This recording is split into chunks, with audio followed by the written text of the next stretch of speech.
Apocalypto world cinema की एक बहुत ही बेहतरीन मूवी है। इस मूवी में माया लैंग्वेज का यूज किया गया है, जिसकी वजह से इस मूवी की भाषा किसी को समझ नहीं आती, लेकिन इसे इतने अच्छे तरीके से डायरेक्ट किया गया है कि इसमें भाषा की जरूरत ही नहीं पड़ती। हम हर किसी को रेकमेंड करेंगे कि इस मूवी को जरूर देखें। मूवी शुरू होती है और मूवी शुरू होने के साथ ये दिखाते हैं कि जंगल में एक जंगली कबीला एक सुअर का शिकार कर रहे होते हैं। सुअर भाग रहा होता है और उस सुअर को पकड़ने के लिए अलग अलग तरह से कोशिश कर रहे होते हैं। तभी सुअर का पैर एक रस्सी से टकराता है, जो कि उन्होंने एक फंदा लगाया होता है। दरअसल वो इस तरह के फंदे जंगल में लगा के रखते हैं। तो जैसे सुअर का पैर रस्सी से टकराता है, सामने से एक बहुत बड़ा लकड़ी का टुकड़ा आता है, जिसमें नुकीली नुकीली लकड़ियां लगी होती हैं और सुअर के पेट में घुस जाती हैं और सुअर मर जाता है। वो सब बहुत खुश होते हैं। ये जो कबीला है, ये बहुत ही हंसी मजाक, बहुत ही मस्ती करने वाला कबीला होता है। इसके बाद वो शिकार को वहीं पर काटते हैं और सबको एक एक टुकड़ा खाने के लिए देते हैं। किसी को दिल देते हैं, किसी को कान देते हैं, किसी को नाक देते हैं। उनमें से एक इंसान ऐसा होता है जिसकी संतान नहीं हो रही होती और सब उससे बहुत मजाक करते हैं। अब जब उसकी बारी आती है तो वो उसे सुअर के टेस्टिस निकाल के देते हैं और कहते हैं कि इसे खाने से संतान हो जाती है। वो बोलता है कि तुम झूठ बोल रहे हो। तो कहता है कि मैं झूठ नहीं बोल रहा, मेरे पिता ने इसे 10 बार खाया था। मेरी 8 बहनें हैं और एक बड़ा भाई है और एक मैं, यानी कि हम टोटल 10 हैं। मेरे पिताजी ने 10 बार खाया था तो उनके 10 बच्चे हुए। और जो उसे ये बोलता है वही इस फिल्म का मेन हीरो है। उसके पिताजी पीछे खड़े होते हैं। वो आदमी इशारे से उनसे पूछता है कि क्या आपने खाए थे? वो बोलता हाँ। अब जैसे वो उसे खाता है, उसका टेस्ट बहुत ही गंदा होता है, वो खा ही नहीं पाता। इतने में सब हंसने लग जाते हैं, उसका मजाक उड़ाते हैं और वो आपस में लड़ने लग जाते हैं। तभी हीरो के जो पिताजी होते हैं, जिन्होंने बोला था कि मैंने खाया था, वो पीछे से आते हैं और उनकी लड़ाई छुड़वा देते हैं। उसको अपने साथ साइड में ले जाते हैं। साइड में ले जाकर वो उसे बोलते हैं कि तुम्हें और स्ट्रांग बनना पड़ेगा, तुम बार बार मजाक का पात्र क्यों बनते हो? वो बोलता है कि मेरे बच्चे नहीं होते, इसलिए मेरा मजाक उड़ाते हैं। वो कहता है कि मेरे पास एक ऐसी दवा है जिसको यूज करने से तुम्हारे बच्चे हो जाएंगे। वो कहता है कि सच में क्या ऐसा हो सकता है? वो कहता है कि हाँ, ऐसा हो तो सकता है, लेकिन एक बात का ध्यान रहे, जो दवा मैं तुम्हें दे रहा हूँ ये बहुत स्ट्रांग है। वो कहते हैं कि प्लीज मुझे दवा दे दो, मैं किसी भी तरह से बाप बनना चाहता हूँ और इन सब का मुंह बंद करना चाहता हूँ। वो कुछ पत्ते निकालता है और उसे देता है और उसी टाइम खाने वाला होता है। वो कहता है इसे अभी मत खाना, जब तुम संभोग करोगे उससे पहले अपने लिंग में इसे लगा लेना, खाना मत। वो कहता है ठीक है। अब वो वापस जाकर अपने दोस्तों के पास बैठ जाता है जो सुअर को काट रहे होते हैं। तभी जो इसमें हीरो होता है, उसको ऐसा लगता है कि पीछे कोई आ रहा है। वो खड़ा हो जाता है और उस तरफ जंगल की तरफ देखता है। वो उस तरफ देखते हुए बोलता है कि तुम क्या चाहते हो? तभी वहां से कुछ आदिवासी निकल कर आते हैं और वो 4 बड़ी बड़ी मछली उनके सामने रख देते हैं और कहते हैं कि हम सिर्फ यहाँ से गुजरना चाहते हैं।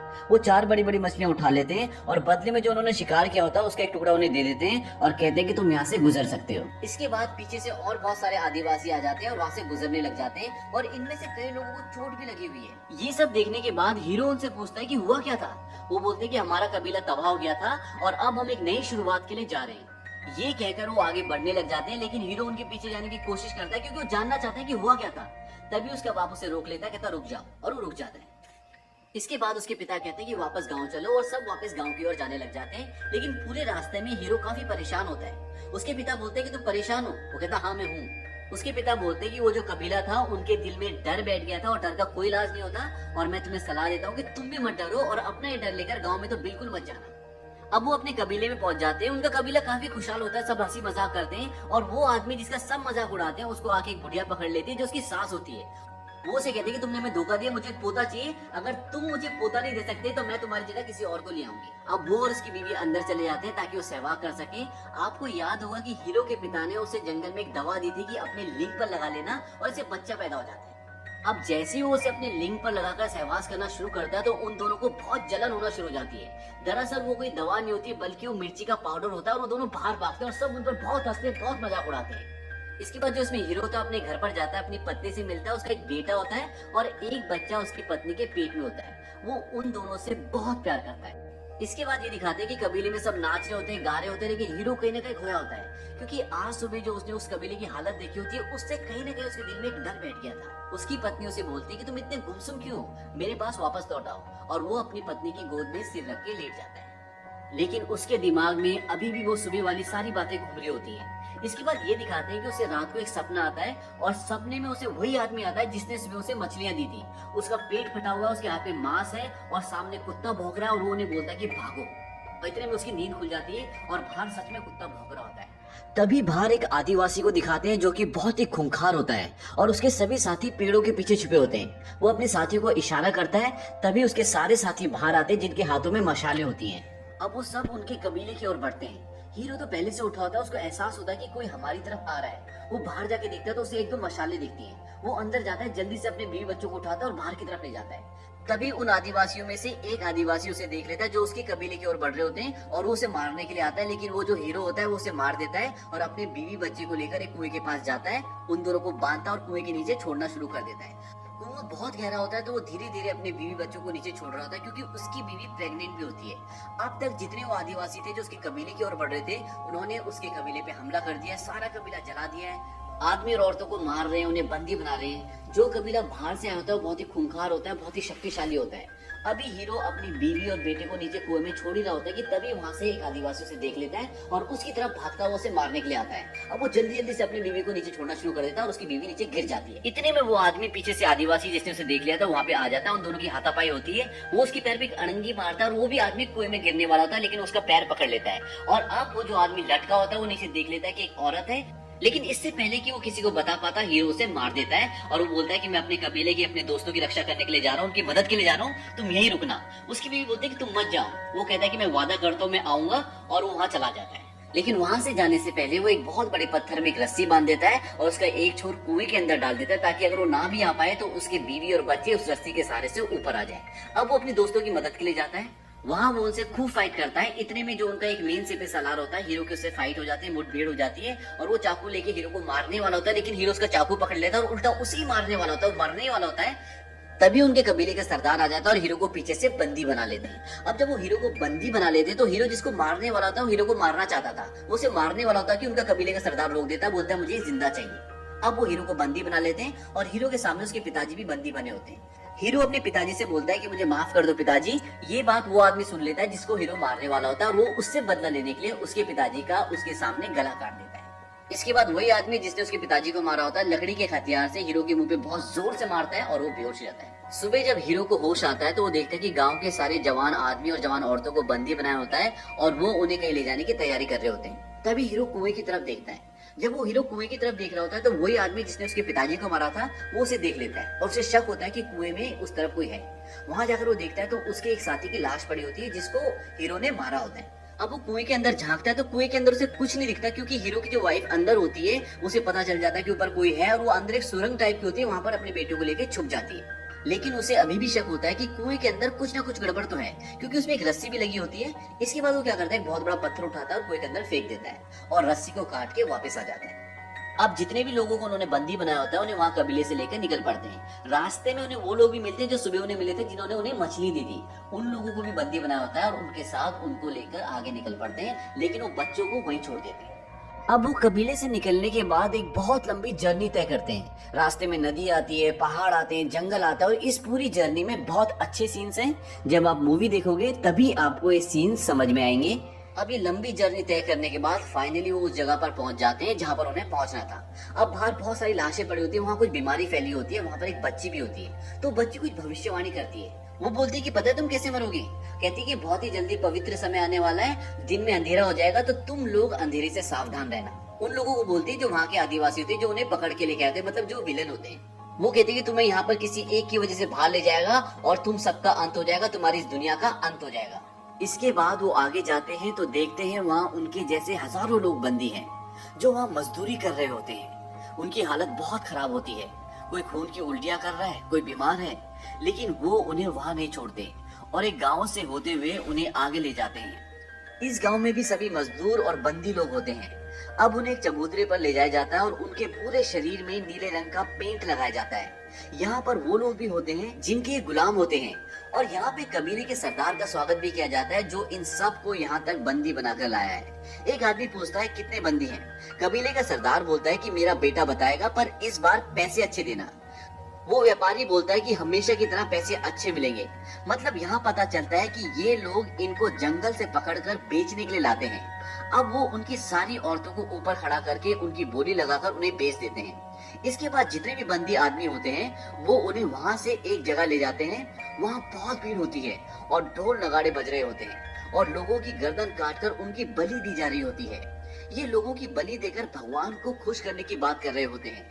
तभी वो उनमें से जिन्हें अभी अभी पकड़ कर लाए हैं, एक को लिटाते हैं और उसकी छाती को चाकू से चीर कर उसका दिल निकाल लेते हैं और उसका सिर काट कर सीढ़ियों से नीचे धक्का दे देते हैं।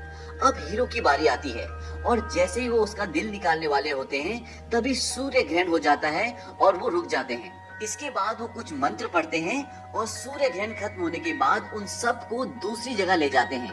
यहाँ एक बहुत बड़ा ग्राउंड होता है और दूर ग्राउंड के अंत में झाड़ियां होती है और झाड़ियों के पास जंगल।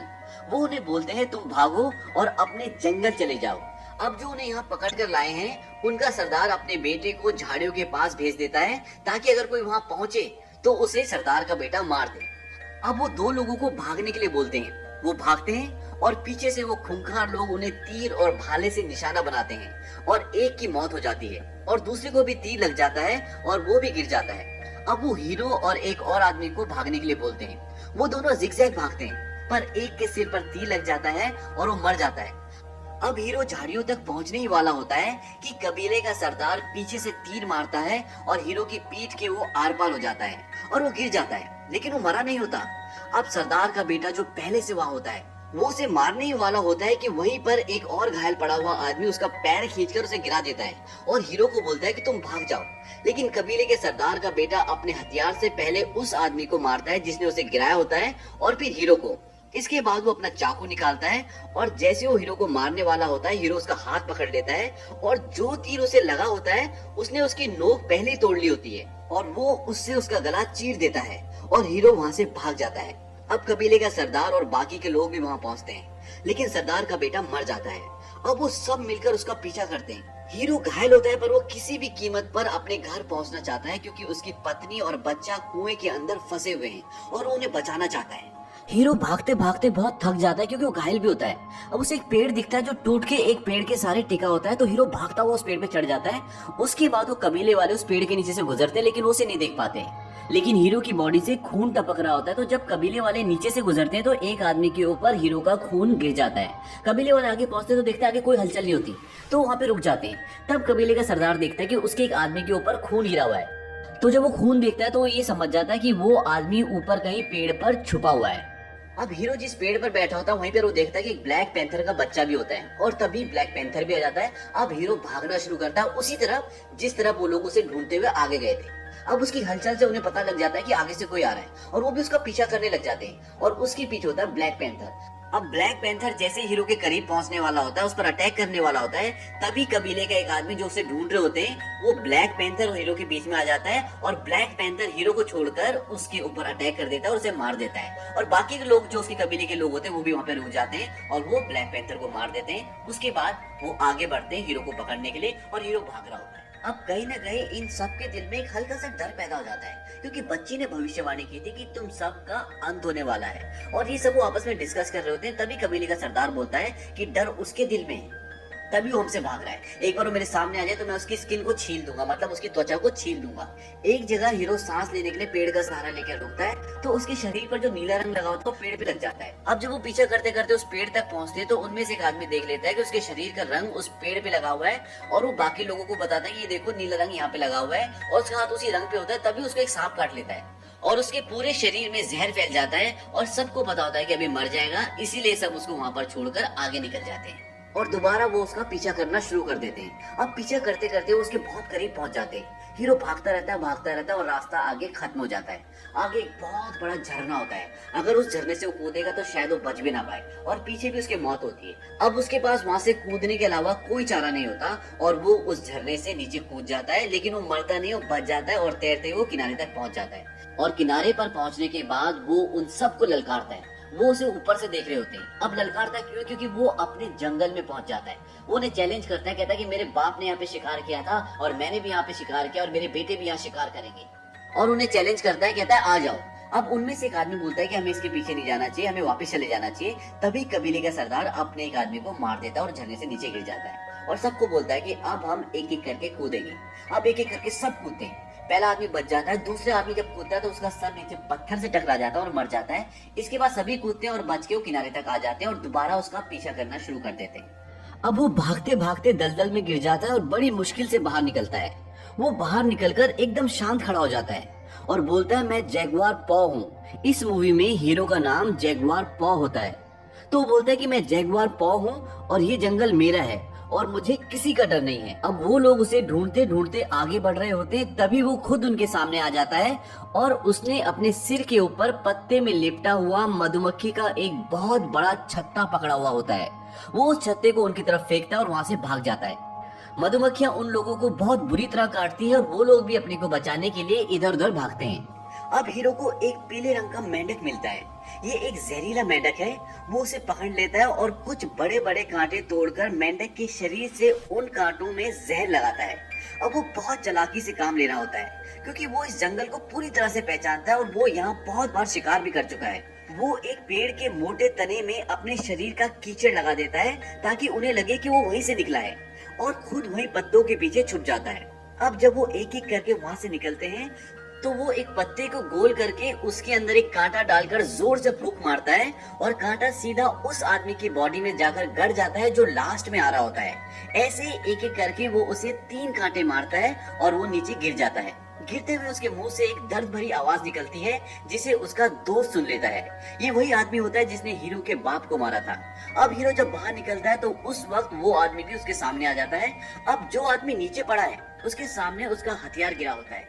वो हथियार उन दोनों के बीच में पड़ा होता है। अब हीरो के पास तो कोई हथियार नहीं होता, लेकिन दूसरे आदमी के पास हथियार होता है। अब वो दोनों एक दूसरे की ओर भागना शुरू करते हैं। जैसे ही वो एक दूसरे के करीब पहुंचते हैं तो वो आदमी जोर से हीरो पर प्रहार करता है, पर वो स्किट करके नीचे से निकल जाता है। फिर भी उसके सिर पर चोट लग जाती है, पर वो स्किट करते करते नीचे से हथियार उठा लेता है और इससे पहले कि वो हीरो को दोबारा पलट कर मार पाता, हीरो उसके सिर पर पूरी जान से मारता है और वो घुटनों के बल गिर जाता है और हीरो उस पर एक और जोरदार प्रहार करता है और वो मर जाता है। और अब बारिश शुरू हो जाती है और उसके बीवी बच्चे कुएं में हैं और कुएं में पानी भरना शुरू हो जाता है। ये बहुत ही इमोशनल सीन है क्योंकि उसकी वाइफ को पेन शुरू हो जाता है और उसकी किसी भी वक्त डिलीवरी हो सकती है। वो भागते भागते कुएं के पास आता है। उसकी बीवी और बच्चे बोलते हैं जल्दी हमें यहाँ से बाहर निकालो, लेकिन वो वहाँ से भाग जाता है क्योंकि उसके पीछे वो तीनों आदिवासी आ रहे होते हैं। अब उन तीनों में से जो उनका मेन सरदार होता है वो तो उसके पीछे निकल जाता है, पर वो दोनों पीछे रह जाते हैं और वो उसकी बीवी और बच्चे को देख लेते हैं। पर इस वक्त वो उसे पकड़ना चाहते हैं, यानी कि हीरो को पकड़ना चाहते हैं, तो वो उसके पीछे चल देते हैं और उसकी बीवी और बच्चे को वहीं छोड़ देते हैं। अब हीरो भागता भागता रुक जाता है क्योंकि उसे कुछ दिखता है। वो थोड़ा सा घूमकर आगे बढ़ता है, लेकिन तब तक कबीले का सरदार जो उसमें मेन विलन है वो उसे तीर मार देता है और वो तीर सीधा उसके दिल से थोड़ा सा ऊपर लगता है और वो वहीं गिर जाता है। अब वो बड़ी मुश्किल से खड़ा होता है और तीर को तोड़ देता है और उसे चैलेंज करता है कि आजा। वो अपना तीर कमान नीचे फेंकता है, चाकू निकालता है और उसकी तरफ भागना शुरू करता है। तभी उसका पैर किसी चीज पर टकराता है। दरअसल ये एक फंदा होता है। आपको शुरू का सीन याद होगा जब वो एक सुअर का शिकार कर रहे होते हैं। सुअर का पैर भी एक फंदे से टकराता है और सामने से लकड़ी का एक बहुत बड़ा टुकड़ा आता है जिस पर नुकीली लकड़ियां लगी होती है और वो उसके शरीर में घुस जाती है। ये वही फंदा होता है। अब जैसे ही उसका पैर टकराता है तभी सामने से वही लकड़ी का टुकड़ा आता है और उसके शरीर में घुस जाता है। और इस तरह से इस मूवी में जो सबसे खतरनाक कैरेक्टर यानी विलन होता है उसकी मौत हो जाती है। अब वो वहां से भाग जाता है क्योंकि बाकी के 2 लोग भी वहां पहुंचने वाले होते हैं। उधर दूसरी ओर कुएं में पानी भरता ही जा रहा है और पानी उसकी बीवी की गर्दन तक पहुंच जाता है और उसी वक्त उसे पेन शुरू हो जाता है और उसकी डिलीवरी उसी पानी में हो जाती है। और दूसरी तरफ हीरो भागते भागते समंदर के किनारे तक पहुंच जाता है। वो घायल होता है, बहुत थक गया होता है। तभी वो समंदर की तरफ टकटकी लगाकर देखने लग जाता है और तभी वो दोनों भी वहां पहुंच जाते हैं, पर उसे मारते नहीं है बल्कि वो भी समंदर की ओर देखना शुरू कर देते हैं। वहाँ समंदर पर कुछ बड़े बड़े शिप खड़े होते हैं और नाव से यूरोपियन जिनके हाथ में क्रॉस का निशान होता है वो जंगल की तरफ आ रहे होते हैं। अब हीरो मौका देखकर वहाँ से भाग जाता है और कुएं पर जाकर अपने बीवी बच्चों को बचा लेता है। अब वो अपने बीवी बच्चों के साथ जंगल में जा रहा होता है, तभी उसकी बीवी दूर से वो बड़े बड़े शिप्स देखती है और बोलती है कि हमें वहाँ जाना चाहिए। वो बोलता है कि हमें जंगल में जाना चाहिए एक नई शुरुआत के लिए, और वो जंगल के अंदर की तरफ चले जाते हैं और इसी के साथ ये फिल्म खत्म हो जाती है। ये वीडियो एक यूट्यूब चैनल पर से ली गई है। वैसे अगर आपको कोई छोटी फाइक वीडियो जरा से अच्छी लगी तो वीडियो को लाइक कर कमेंट करो, प्लीज चैनल को सब्सक्राइब जरूर करेगा।